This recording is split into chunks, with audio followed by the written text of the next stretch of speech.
Football season is back, so you already know what that means. Let's get weird! Our slow cooker recipes are also back. This week, we're starting with a super high protein taco soup. It's easy to make, like all of our slow cooker recipes, and great for meal prep. So let's jump right into it. Question of the day, what is your favorite Halloween candy? Drop it in the comments below. Growing up, I'd say either 100 Grand or Swedish Fish. And nowadays, probably going Reese's. Start this one by putting a large stovetop pan over medium heat.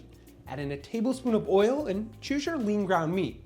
I'm using 2 pounds of 93.7 beef, but turkey or chicken work great too. Add that in and break it up a bit once your pan heats up.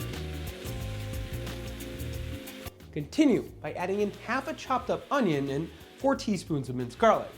Both of these are optional, so if you don't like them, don't add them. Keep everything moving until your meat is brown, which should take around 5 to 10 minutes.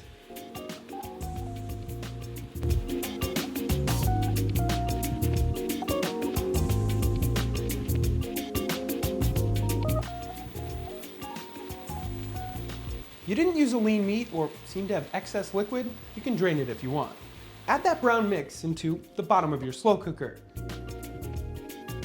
Continue by adding in 1 large can of diced tomatoes, use fire roasted if you have them, 8 ounces of bone broth, 8 ounces of your choice salsa, a small can of diced green chilies, 1 can of drained and rinsed dark red kidney beans, 1 can of drained and rinsed black beans, 1 can of regular or Southwest corn, 1 packet of a low sodium taco seasoning mix, and 1.5 tablespoons of a ranch dressing mix. Speaking of low sodium, outside of your taco seasoning, you can also find no salt added or lower sodium options for all of the canned ingredients here. For your salsa, this is where you can change it up. Use a flavored one and choose your heat. I'll throw some more ideas and a taco seasoning mix recipe on the website along with metric conversions for everything, which is always linked up here or below in the description. Go ahead now and mix all of those ingredients together thoroughly. Throw your lid on and let it cook on low heat for 7 to 8 hours or high for 3 to 4. In the end, it should look like this.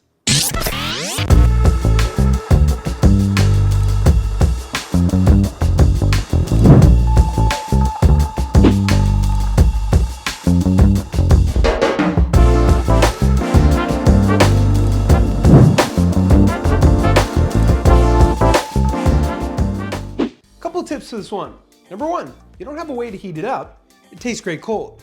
Number 2, top it with crushed tortilla chips, Fritos, sour cream, guacamole, cheese, and so on to add more flavor and texture to the recipe. Number 3, the easiest and fastest way to portion your servings is to weigh out the entire recipe, then divide that number by however many servings you want. So if it's 3,000 grams and you want 6 servings, each serving would be 500 grams. This is still a bit confusing to you. I'll include a more in-depth article on how to do this in the description below. And number 4, if it comes out too thick for you, add in some more broth to thin it out. The winner of our last testing your guesstimating for the candy corn was Bang. Congrats to you. For this week's testing your guesstimating, we're gonna go with this many chips. Guess how much you think this weighs in grams. The first one closest to it will win either a shirt or shaker. 1 guess per person. With that said, thank you all for watching. Hit that thumbs up button for more meal prep recipe ideas. Subscribe if you haven't already, so you never miss a recipe. Don't forget to check out theproteinchef.co for all your healthy recipe needs. And of course, stay healthy.